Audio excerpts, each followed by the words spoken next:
नमस्ते बच्चों। आज हम लोग क्लास 12th का जो दूसरा पार्ट है उसका तीसरा भाग पढ़ने जा रहे हैं, जिसमें हम लोग डिस्कस करेंगे परागण। अब बच्चों देखो, आवर्त बीजी पौधों में पराग कण जो संरचना होती है, जिसको हम लोग पढ़कर आए हैं भाग 1 के अंदर, पराग कण के अंदर बच्चों नर युग्मकों का विकास होता है।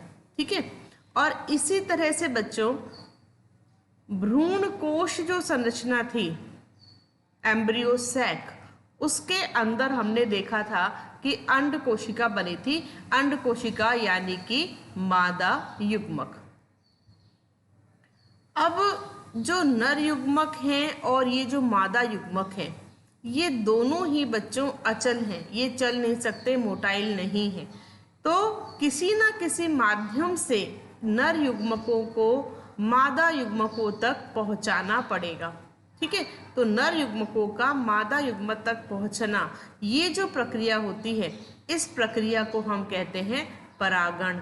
और आज हम इस परागण को पूरा डिटेल के अंदर पढ़ने जा रहे हैं। ठीक है, तो अब सीधा सीधा परागण की अगर हम परिभाषा देखें तो क्या होगा, नर युग्मकों का किसी माध्यम से, ठीक है, कोई ना कोई माध्यम होगा जिसके द्वारा वो एक जगह से दूसरी जगह तक यानी कि मादा युग्मक तक पहुंचेंगे। ठीक है, तो नर युग्मकों का किसी माध्यम के द्वारा मादा युग्मक तक पहुंचना परागण कहलाता है। अब इसमें बच्चों एक चीज और है, जो नर युग्मक होते हैं, या हम यहाँ कहते हैं कि पराग कण, वो जब मादा युग्मक तक पहुंचते हैं तो इसमें हमें पुष्प की संरचना को थोड़ा सा याद करना पड़ेगा। हम लोगों ने पुष्प के अंदर जो स्त्री केसर की बात करी थी, तो ये उसकी संरचना है ना।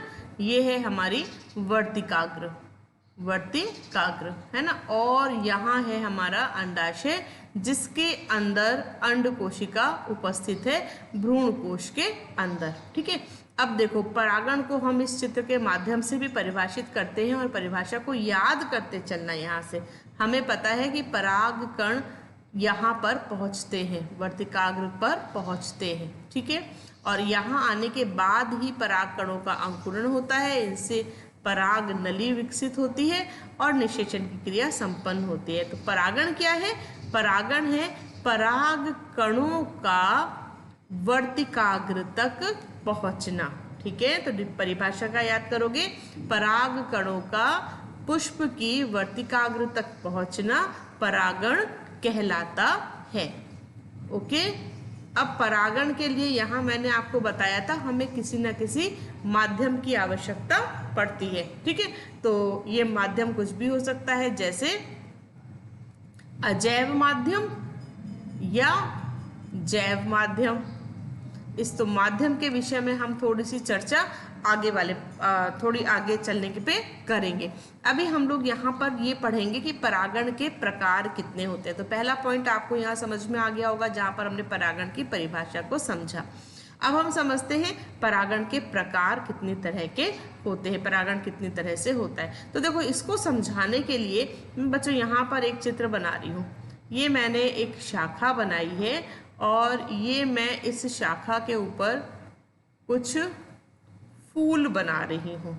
ठीक है, तो ये मैंने एक पुष्प बनाया, ये दूसरा पुष्प है। इस तरह से मैं यहाँ पर पुष्प को प्रदर्शित कर रही हूँ। अब पुष्प है तो हमें पता है भाई, पुष्प है तो पुष्प के अंदर नर और मादा दोनों जननांग उपस्थित होंगे। तो ये तो बना दिए मैंने पुंकेसर,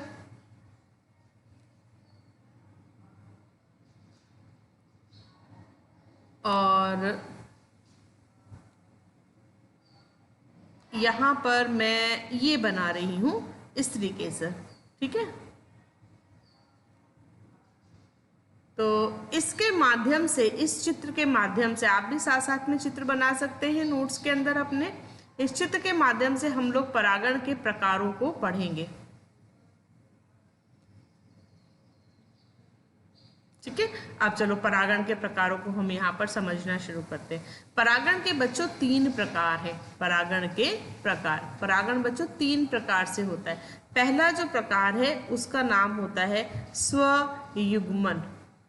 स्वयुग्मन, इसमें क्या होता है, इस चित्र के अंदर ही हम इस पहले प्रकार को समझते हैं बच्चों। इसमें इस पुंकेसर से निकले हुए पराग कण इसी पुष्प की वर्तिकाग्र के ऊपर पहुंचते हैं।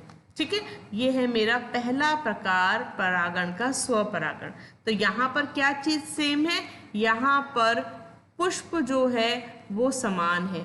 तो एक ही पुष्प की पुंकेसर से निकले हुए परागकण उसी पुष्प की वर्तिकाग्र के ऊपर पहुंचते हैं। ठीक है, ये प्रक्रिया कहलाती है स्वयुग्मन। दूसरा प्रकार देखो, दूसरे प्रकार में क्या होता है, यहाँ से पुंकेसर निकलेंगे और वो पुंकेसर इस वर्तिकाग्र के ऊपर पहुंचेंगे। तो यहाँ पर क्या चीज, इस दूसरे प्रकार को हम क्या कहते हैं बच्चों, इसका नाम है सजात पुष्पी परागण। ठीक है, सजात पुष्पी परागण। अब यहाँ पर बच्चों क्या हो रहा है, क्या पॉइंट अपन को ध्यान रखना है कि हमारे एक ही पौधा सेम है, पादप समान है। ठीक है, यहाँ पर पादप समान है लेकिन पुष्प अलग अलग है। तो एक पुष्प से निकले हुए परागकण उसी पादप पे लगे हुए दूसरे पुष्प की वर्तिकाग्र के ऊपर पहुंच रहे हैं, इसको हम कहते हैं सजात पुष्पी परागण। अब बात करते हैं हम तीसरे प्रकार की। तीसरा प्रकार का नाम है परनिषेचन। परनिषेचन में बच्चों क्या होता है, इसमें पादप भी अलग है और जब पादप अलग है तो दिखती बात है कि पुष्प भी अलग अलग होंगे। तो यहाँ पर बच्चों एक पादप से निकले हुए परागकण दूसरे पादप की वर्तिकाग्र पर पहुंचते हैं। तो ये है हमारा तीसरा प्रकार जिसको हम कहते हैं परनिषेचन।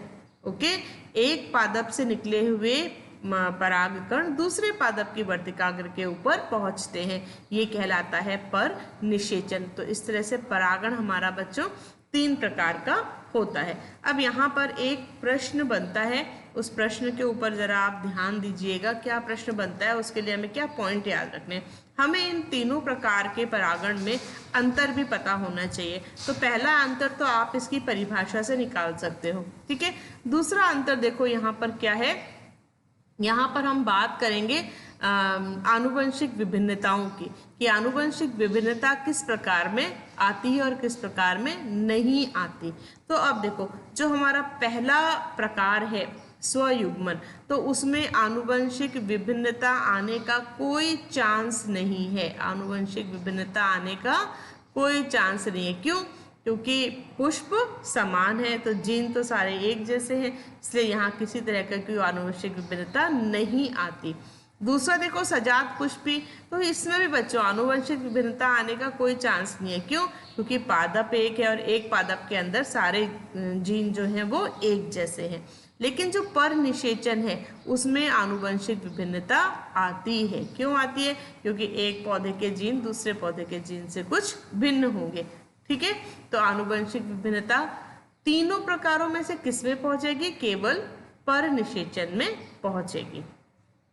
ठीक है, तो ये पॉइंट आपको यहाँ से अच्छी तरह से याद करते हुए चलना है। अब यहाँ पर जो हमारा पहला प्रकार था स्वयुग्मन, इस स्वयुग्मन में हम एक पॉइंट और पढ़ते हैं। कुछ पौधों के नाम हमें यहाँ पर याद करने हैं बच्चों। जैसे एक पौधा होता है वोयला, एक पौधे का नाम है ऑक्जेलिस और एक पौधे का नाम होता है कॉमेलिना।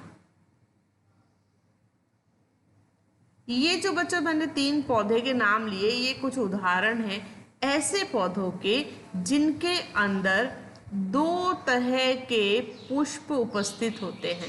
2 तरह के पुष्प उपस्थित होते हैं। कौन सी 2 तरह के पुष्प उपस्थित होते हैं वो समझते हैं। एक जो पुष्प होते हैं उन पुष्पों का नाम होता है उन्मील परागणी, उन्मील परागणी पुष्प, और दूसरा जो प्रकार होता है उसको कहते हैं अनुन्मील्य परागणी पुष्प। अब ये दोनों तरह के पुष्प क्या होते हैं, यहाँ से ना बोर्ड में बहुत इंपॉर्टेंट क्वेश्चंस पूछे जाते हैं, तो आपको ये वाले पॉइंट अच्छी तरह से याद करना है कि ये दोनों प्रकार क्या क्या होते हैं। तो चलो देखो, इसको हम कैज़्मोगैमस फ्लावर्स भी कहते हैं, कैज़्मोगैमस। और इसको हम क्लिस्टोगैमस फ्लावर्स भी कहते हैं, क्लिस्टोगैमस। अब चलो देखो ये दो तरह के पुष्प कैसे, और यहाँ पर बोर्ड में क्वेश्चन किस तरह से बनता है वो समझना। तो ये जो हमारा पहला प्रकार है अनूलबिंदी परागणी पौधे, इसमें क्या होता है कि इसमें जो हम सामान्य पुष्प देखते हैं जो कलिका अवस्था में रहता है और फिर धीरे धीरे वो पुष्प खिल जाता है पूरा, है ना, यानी कि उसमें जो मादा और नर जनन अंग हैं पुष्प के, वो सारे के सारे एक्सपोज हो जाते हैं, खुल जाता है ना। तो ये सामान्य पुष्प होते हैं जो खिलते हैं या खुल जाते हैं, ठीक है, या जिनके जनन अंग जो हैं वो अनावृत हो जाते हैं, ठीक है, यानी कि वो ओपन हो जाते हैं, एक्सपोज हो जाते हैं। ये तो हमारे सामान्य पुष्प हैं।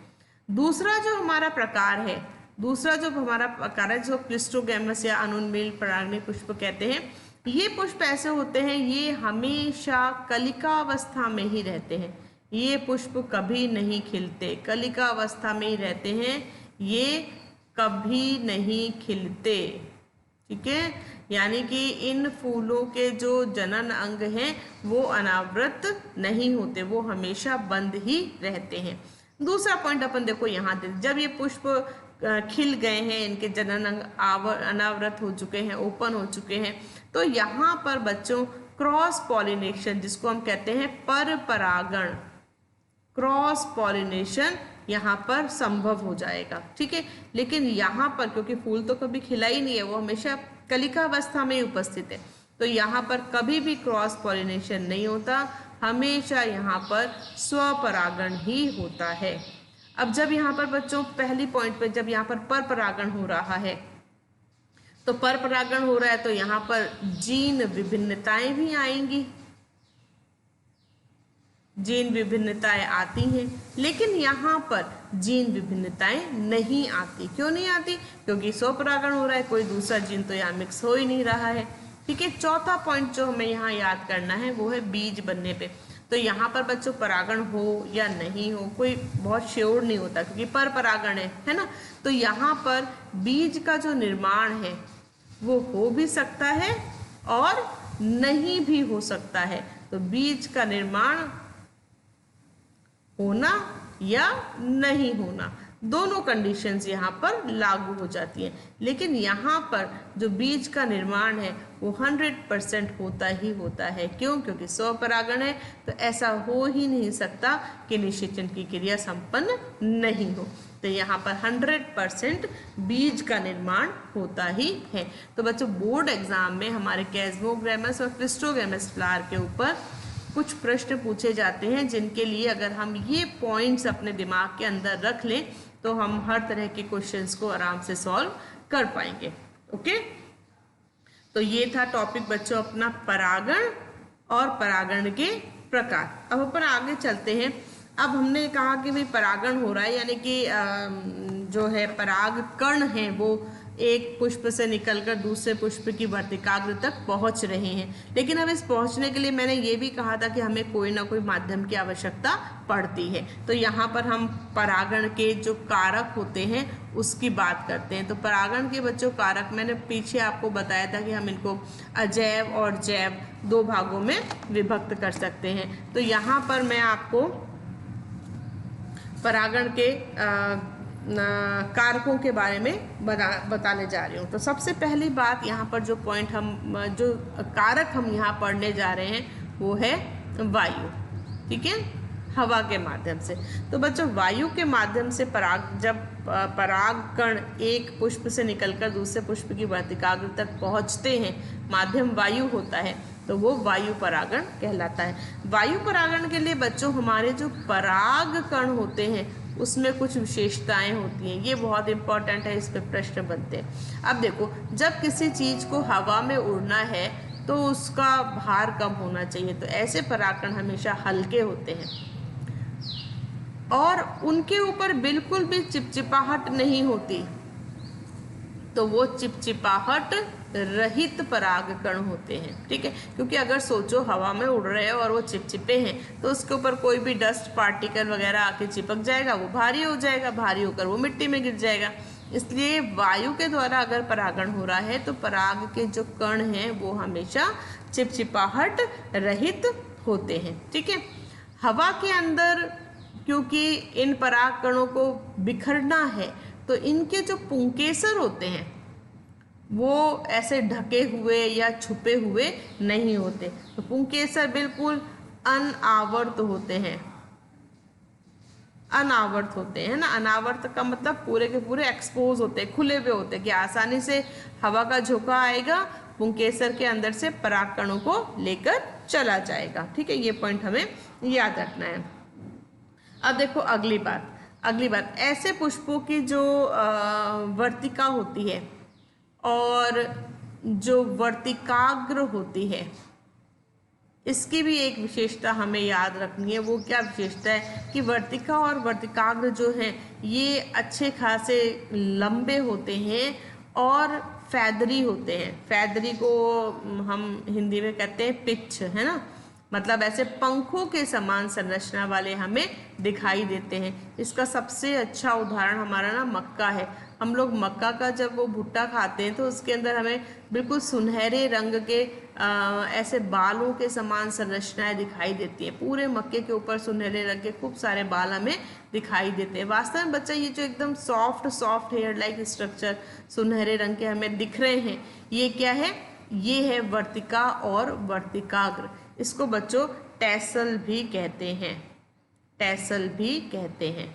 अब इस टैसल का काम क्या है बच्चों? क्योंकि मक्का में वायु से परागण हो रहा है तो हवा के अंदर परागकण उपस्थित है। अब हवा में बिखरे हुए परागकणों को कैच करना है, तो ये जो पंखों के समान टैसल्स हैं ये हवा में आराम से इधर उधर घूमते रहते हैं और कैच करने का काम करते हैं। परागकण जैसे ही इनके संपर्क में आते हैं वो इसकी वर्तिकाग्र के ऊपर चिपक जाते हैं। ठीक है, तो टैसल्स होते हैं। टैसल्स वास्तव में क्या है? ये वर्तिका या हम कह सकते हैं मादा जनन अंग का वर्तिका और वर्तिकाग्र वाला भाग है। और इसका उद्देश्य क्या है? ये ऐसे पंख के समान क्यों है? ताकि हवा में बिखरे हुए परागकणों को ये पकड़ सके, आसानी से कैच कर सके। चौथी विशेषता वायु के परागण में जो पुष्प होते हैं उनमें चौथी विशेषता क्या होती है? ये जो पुष्प हैं इनके जो अंडाशय है उसके अंदर केवल एक बीजांड उपस्थित होता है। अंडाशय के अंदर बीजांड कितना उपस्थित है? एक बीजांड उपस्थित होता है। और पांचवी विशेषता जिसमें प्रश्न बनता है वो है इसका पुष्प क्रम। इसका जो पुष्प क्रम होता है उसमें बहुत सारे पुष्प होते हैं, असंख्य पुष्प उपस्थित होते हैं एक पुष्प क्रम के ऊपर। ठीक है, अब ये जो पॉइंट है ये क्यों इम्पोर्टेंट है इसको समझना। जब बहुत सारे पुष्प लगे हुए होंगे एक पुष्प क्रम के ऊपर तो जाहिर सी बात है कि पुंकेसरों की संख्या भी ज़्यादा हो जाएगी। पुष्प ज़्यादा है यानी पुंकेसरों की संख्या ज़्यादा है, और पुंकेसरों की संख्या ज़्यादा है तो क्या होगा? पराग कणों की संख्या भी ज़्यादा होगी। परागकणों की संख्या ज़्यादा होना वायु परागण या जल परागण के लिए बहुत महत्वपूर्ण है। क्यों बहुत महत्वपूर्ण है? देखो, अब एक पुष्प से परागकण निकलकर हवा के अंदर बिखर गए। अब हवा की दिशा पता नहीं कौन सी है ना, हवा का वेग पता नहीं कितना है, तो परागकण अपने जो एक पर्टिकुलर दूसरा पुष्प है, मादा पुष्प है, उस तक पहुँचेगा ही कि पहुँचेगा कि नहीं पहुँचेगा, इसकी संभावना बहुत कम होती है। ठीक है, तो बहुत ही अनिश्चितता होती है कि भाई हमारा जो परागकण है वह सही पुष्प तक पहुँचेगा ही पहुँचेगा, सही पुष्प तक पहुँचेगा ही पहुँचेगा, इसकी संभावना भी कम होती है और बहुत ही अनिश्चित बात होती है। इसलिए परागकणों की संख्या हमेशा बहुत ज़्यादा होती है, ताकि अगर एक जगह से दूसरी जगह पहुंचने में कुछ हजार परागकण खराब भी हो गए तो कुछ परागकण तो कुछ सैकड़ों परागकण तो सही जगह पर पहुंच जाएंगे। तो संभावना को बढ़ाने के लिए निषेचन की या परागण की संभावना को बढ़ाने के लिए परागण की क्या बढ़ा रहे हैं हम? संभावना बढ़ा रहे हैं। संभावना को बढ़ाने के लिए पराग कणों की संख्या जो है वो हमेशा ज़्यादा होती है। ठीक है, तो बच्चों यहाँ से बहुत सारे प्रश्न छुपे हुए हैं, ये हर एक पॉइंट से प्रश्न बन जाता है। तो आपको ये सारे पॉइंट दिमाग के अंदर बिल्कुल सेट करके रखने हैं कि वायु परागण वाले पौधों के अंदर क्या क्या विशेषताएं पाई जाती हैं और क्यों पाई जाती हैं। क्यों, ये यहाँ पर क्यों वाला प्रश्न छुपा हुआ है, यहाँ पर हमारा क्यों वाला प्रश्न छुपा हुआ है। ठीक है, तो इन सब प्रश्नों के उत्तर आपको अच्छे से आने चाहिए। चलो आगे चलते हैं, हम दूसरे कारक की बात करेंगे। परागण का हमारा दूसरा कारक है वो है जल। जल के माध्यम से भी परागण होता है। बच्चों यहाँ पर एक बहुत इंपॉर्टेंट बात यह है कि बहुत हमारे जो आवर्तबीजी पौधों हैं उनमें बहुत कम स्पीशीज ऐसी हैं, लगभग 30 वंश ऐसे हैं केवल जहाँ पर जल के माध्यम से परागण होता है। ठीक है, और ये जो पौधे हैं ये सामान्यतः कौन से पौधे हैं, निम्न वर्गीय पौधे बच्चों, जैसे हमारा है एल्गी, ब्रायोफाइट और टेरिडोफाइट। तो ये कुछ ऐसे पौधे हैं, ऐसे वर्ग हैं पौधों के जो पानी के आसपास उपस्थित हैं और इनमें पानी के माध्यम से, जल के माध्यम से परागण की क्रिया हो रही है। यहाँ पर बच्चों एक प्रश्न भी बनता है कि ये जो हमारे ब्रायोफाइट और टेरिडोफाइट हैं इनका विस्तार सीमित क्यों है, ये क्यों वाला प्रश्न है। इनका विस्तार सीमित क्यों है ना, क्यों ये एक पर्टिकुलर एरिया जो है वहीं पे उपस्थित है। तो इसका बहुत सीधा सा उत्तर है कि इन पौधों के अंदर परागण की क्रिया कैसे संभव हो रही है। परागण के लिए इन पौधों को जलीय माध्यम की आवश्यकता होती है, परागण के लिए और साथ ही साथ निषेचन के लिए इन पौधों को जल की आवश्यकता होती है। जल के बगैर ये अपना जीवन चक्र पूरा नहीं कर सकते। ठीक है, इसीलिए ये कुछ निश्चित क्षेत्रों में ही प्रजनन कर सकते हैं और वहाँ पर अपनी संख्या में वृद्धि कर सकते हैं। इसलिए इनका विस्तार कैसा है, सीमित होता है। तो ये जो प्रश्न है इसका उत्तर हमें अच्छी तरह से याद होना चाहिए। चलो अब हम कुछ पौधों के नाम समझने, याद करने की कोशिश करेंगे। सीधे हम दिमाग के अंदर याद कर लेंगे उनको। देखो, एक पौधे का नाम हमें याद करना है, वो है वेलेस्नेरिया। वेलेस्नेरिया। और इसके साथ में एक पौधा हमें याद रखना है, वो है हाइड्रिला। तीसरा पौधा जो हमें यहाँ नाम याद रखना है वो है ज़ोस्टेरा। ये बच्चों कुछ जलीय पादप हैं जिनमें जल के माध्यम से परागण की क्रिया होती है। जल के माध्यम से परागण की क्रिया होती है, यानी कि ये पौधे क्या करेंगे, अपने परागकणों को पानी में छोड़ देंगे और पानी के माध्यम से पानी की दिशा के साथ में बहते जाएंगे और परागण की क्रिया संपन्न हो जाएगी। अब बच्चों हमें कुछ ऐसे जलीय पौधों के नाम भी याद करने हैं जो हैं तो जलीय पौधे लेकिन उनमें जल के माध्यम से परागण नहीं होता। यहाँ पर बच्चों हम दो नाम याद करेंगे। एक है हमारा वाटर हाइसिंथ, जिसको हम जल कुंभी कहते हैं, वाटर हाइसिंथ। और दूसरा है जलीय लिली, जिसको हम गुलाब की तरह दिखने वाले इसके फूल होते हैं, तो जलीय लिली जिसको कहते हैं। इसके अंदर भी बच्चों परागण की क्रिया जो है वो, ये पौधे तो हमारे जलीय हैं लेकिन इनके अंदर परागण की क्रिया जल के माध्यम से नहीं होती। इनमें परागण या तो कीटों के माध्यम से होता है या फिर इनके अंदर वायु के माध्यम से परागण की क्रिया संपन्न होती है। तो यहाँ पर बच्चों पौधे के नाम देख के आपसे पूछा था, जैसे जलीय लिली है, जल कुंभी है, तो जल में उपस्थित है, तो आप सीधा सीधा लिख दो कि जल में उपस्थित है तो जल के माध्यम से परागण की क्रिया होती होगी, लेकिन ऐसा यहाँ पर नहीं होता। ठीक है, अगला पॉइंट जो बच्चों हमें यहाँ पर बहुत इंपॉर्टेंट याद करना है, उसके ऊपर हम आते हैं।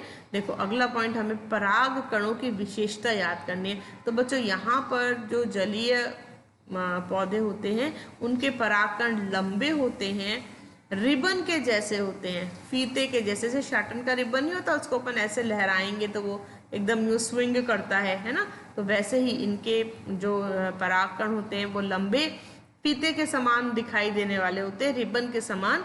और बहुत इम्पोर्टेंट बात, इनके ऊपर है ना श्लेष्मा का एक आवरण पाया जाता है, श्लेष्मा का आवरण पाया जाता है। अब ये श्लेष्मा का आवरण क्यों पाया जाता है, इस पे क्यों वाला प्रश्न बनता है, वो पॉइंट याद रखना। श्लेष्मा के आवरण के कारण ये जो परागकण हैं ये पानी के अंदर खराब नहीं होते। तो पानी के अंदर परागकणों की सुरक्षा करने के लिए कि वो पानी के अंदर सड़ नहीं जाए, सुरक्षा करने के लिए उनके ऊपर श्लेष्मा का आवरण उपस्थित होता है। ठीक है, तो ये सारे पॉइंट थे बच्चों हमारे जल माध्यम से परागित होने वाले पौधे के। अब अपन आगे चलते हैं, तीसरे कारक के ऊपर आते हैं।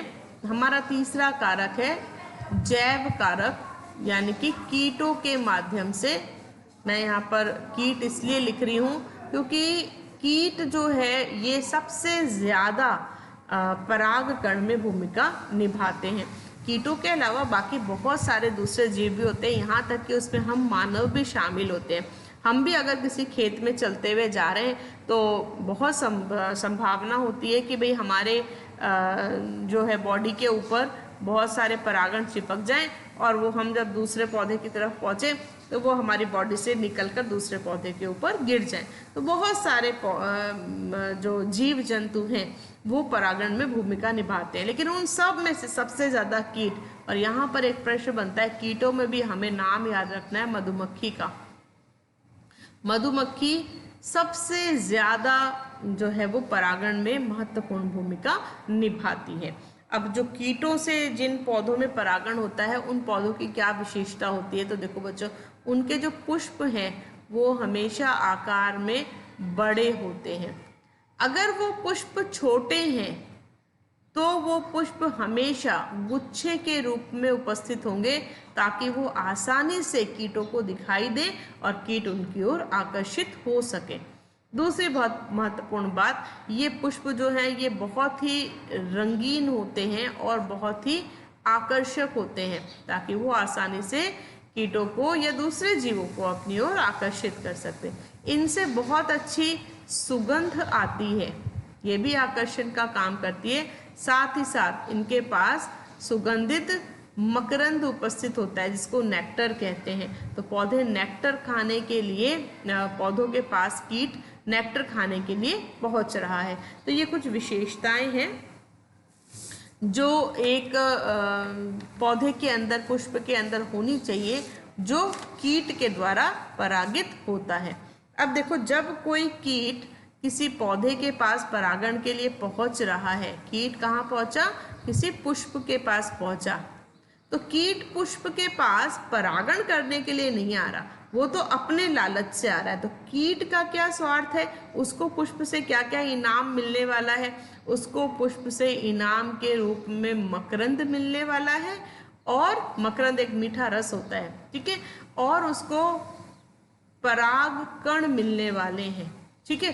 तो कीट तो पुष्प के पास जाता है अपना इनाम लेने के लिए, अपनी ज़रूरत पूरी करने के लिए, मकरंद और परागकण लेने के लिए। लेकिन जब वो मकरंद और परागकण लेने के लिए एक पुष्प से दूसरे पुष्प के ऊपर जाता है तो वो पुष्प के पराग कणों को अपनी बॉडी के ऊपर लगा लेता है अनजाने में। वो कीट को नहीं पता क्या हो रहा है ना, उसके तो बॉडी के ऊपर अपने आप परागकण लग गए। अब पुष्प के परागकण, पुष्प नंबर 1 के परागकण कीट की बॉडी पे लग गए। अब कीट पहुंचा दूसरे पुष्प के पास में, और वहां पे जब वो घूम रहा है तो ये वाले परागकण वहां पर गिर जाते हैं, और इस तरह से पुष्प ने अनजाने में ही परागण की क्रिया करवा दी, ठीक है। तो पुष्प को क्या देना पड़ता है, इनाम देना पड़ता है। तो सबसे ज़्यादा जो इनाम दिया जाता है वो क्या है, वो है मकरंद और परागकण। अब बच्चों, एक बहुत इंपॉर्टेंट पॉइंट यहाँ पर और है, कुछ ऐसे विशेष पुष्प होते हैं जो कीट को खाने के लिए मकरंद और परागकण तो दे ही रहे हैं, लेकिन इसके साथ ही साथ कीट को अंडे देने के लिए सुरक्षित स्थान भी देते हैं। अंडे देने का सुरक्षित स्थान भी उपलब्ध कराते हैं। इस प्रश्न को भी हमें ध्यान में रखना है, इस पॉइंट को ध्यान में रखना है, इस पे प्रश्न बनते हैं। तो कीट सामान्यतः तो मकरंद और परागकण देने के लिए आ रहा है, लेकिन कुछ ऐसे कीट हैं जिनको पुष्प के अंदर अंडे देने होते हैं, क्योंकि वो जो पुष्प है वो उनके अंडे देने के लिए सबसे सुरक्षित स्थान माना जाता है। अब यहाँ पर एग्जाम्पल क्या है, आपको यहाँ पर 2 नाम याद करने हैं।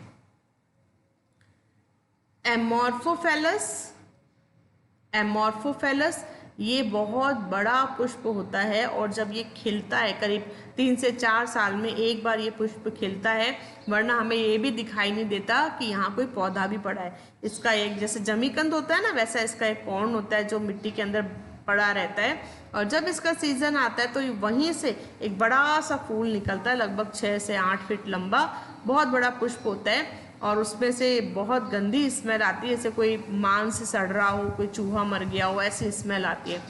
और इसके अंदर, इस पुष्प के अंदर एक विशेष प्रकार के जो कीट होते हैं वो अपने अंडे देते हैं। ठीक है, तो कीट इसके अंदर अंडे देते हैं। दूसरा एग्जाम्पल, ये तो पहला एग्जाम्पल था, दूसरा एग्जाम्पल जो आपकी किताब में, आपके क्वेश्चन पेपर में सबसे ज़्यादा पूछा जाता है, वो एक पौधा होता है जिसको हम यक्का कहते हैं।